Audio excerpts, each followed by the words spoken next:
It's Thursday, and welcome to Tiltcast Shortz, the new show that's really ready to switch to Team Red. I'm Nauss. I'm Jason. There's no Rusty. NVIDIA is screwing around again, meaning this whole year is going to be full of non-eventful upgrades for everybody. I mean, I would say probably not, considering on top of recent announcements that the RTX 60 series, which is currently codenamed Rubin, will be delayed beyond its original late 2027 release window that NVIDIA had already shared. They have scrapped plans for the RTX 50 Super Series refresh of the 50 series cards that was rumored to be released later this year,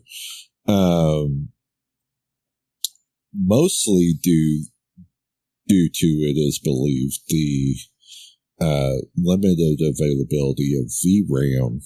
Well, that's usually what specifically the higher density 3 gigabit chips, because that's usually what the super refreshes have, is more RAM. Correct. More VRAM. On top of being, for example, 5080 Super would in general be a 5090 chip. That because of production issues or whatever, there's always failure on these chips in some way, shape, or form, has been cut down because of those failures, and they use a super refresh to be able to sell those more performant chips that maybe had enough issues to not be a 5090, but could still has enough good cores, etc., to be a 5080. So that's usually where those type of refreshes from NVIDIA usually come from. Current reports from Tech for Gamers and several other outlets suggest that NVIDIA may not release any super cards throughout the 2026 calendar year. And of course, the 60 series is delayed because, good luck getting your hands on enough GDDR7 to actually produce cards in volume that you're going to have to produce them in. Yeah, and I think the biggest issue is just like AMD, right, hasn't really done ray tracing well, and FSR doesn't look as good as the what the hell is that called? The hardware optimization you get from NVIDIA. DLSS. Yeah. The AMD version of that. I'm having brain fart as well. Yeah. FSR. Yeah. It just looks blurry, and it's always looked blurry. And DLSS has always done a much better job at the upscaling than FSR. The newest version of FSR doesn't look that bad, but you have to be on the newest AMD card. Use that FSR version. That particular version of FSR is not open source like previous versions of FSR. Well, I would hope that with all of this RAM shortages that AMD's GPUs start to make a comeback, because they have been typically quite a bit cheaper. So that 9070 was like, XT was like sub $1,000. It seems expensive, but compared to literally every NVIDIA card at this point, except for the lowest tier, is actually more affordable.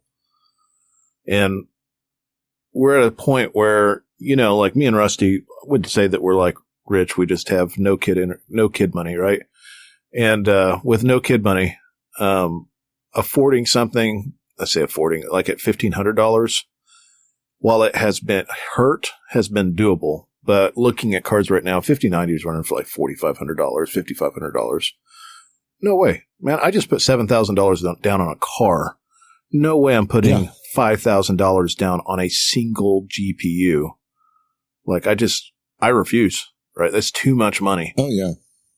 I mean, the high-end GPUs at this point are only really obtainable by the type of person who makes enough money that they can literally walk into a car dealership, sign a single piece of paper, and walk off the car lot inside 20 minutes with a brand new fucking lease.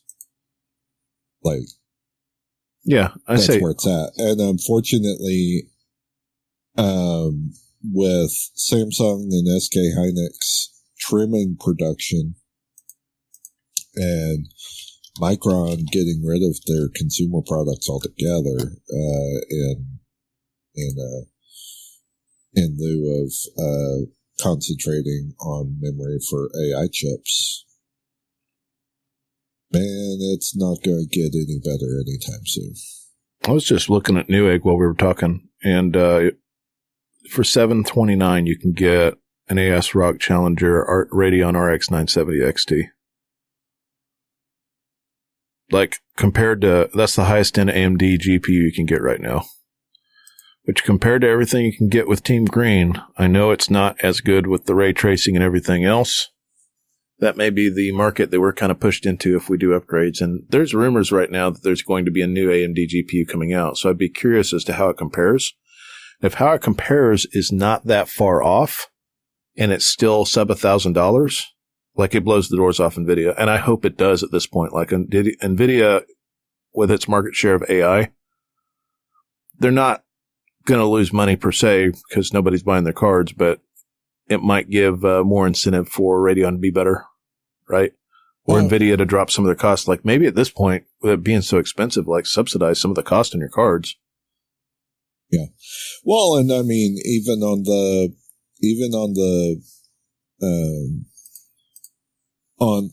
mid-range to low end, right? Intel's current big card, the B580, it's not really their big card because they've held off on producing that, of course, until they're.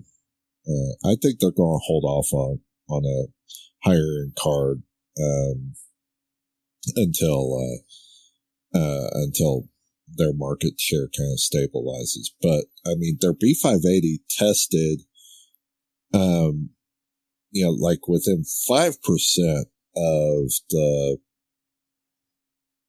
of the 4060 and the 4070 in a lot of games, like 5 to 7%.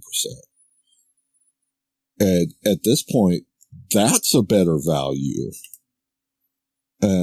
If you're just looking at being able to game at 1080p, even 4K, honestly, with medium settings, that card's great. AMD's mid-range at 1440p, medium settings, you're fine. Well, here's the thing, too. It depends on what you play. I was thinking to myself today, like, what do I actually play that really utilizes the 4090 I got? Because, again, I got 4090 before it went nutso, right? On cost. And I'm playing Kazan, which takes a somewhat beefy PC, but any Radeon could play the Kazan, right? And I'm playing some indie games that are pixel graphics. And I'm playing Minecraft with high-end textures. So, like, what am I doing right now that takes anything other than RAM? Nothing. I mean, realistically, it does help a little bit with Lightroom processing, but not enough to me to justify an additional $2,000 or $3,000 in cost. But I was just looking, like, I checked on a couple of things because right now NVIDIA is worth $4.51 trillion, right? If you look 5 years ago, the price of stock in 2021 as of February was $14.96. As of today, it's worth $185.41. Right? Yeah. That's nuts.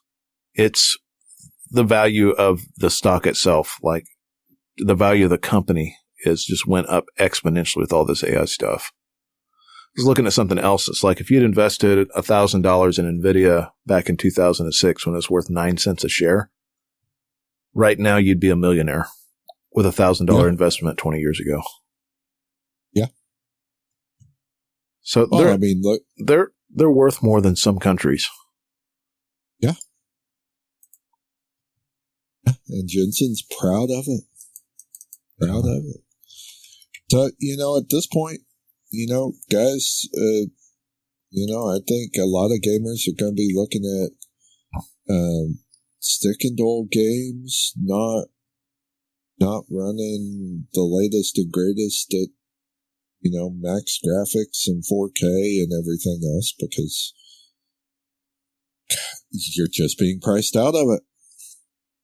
And until the AI hardware demand stabilizes, which at this point could take a couple more years because they're still trying to build data centers. We're like a dog chasing a car, right? Like we don't know what's going to happen when we catch the tire. Like we don't really even know what we're using AI for at this point, Yeah. We're just building it out like crazy.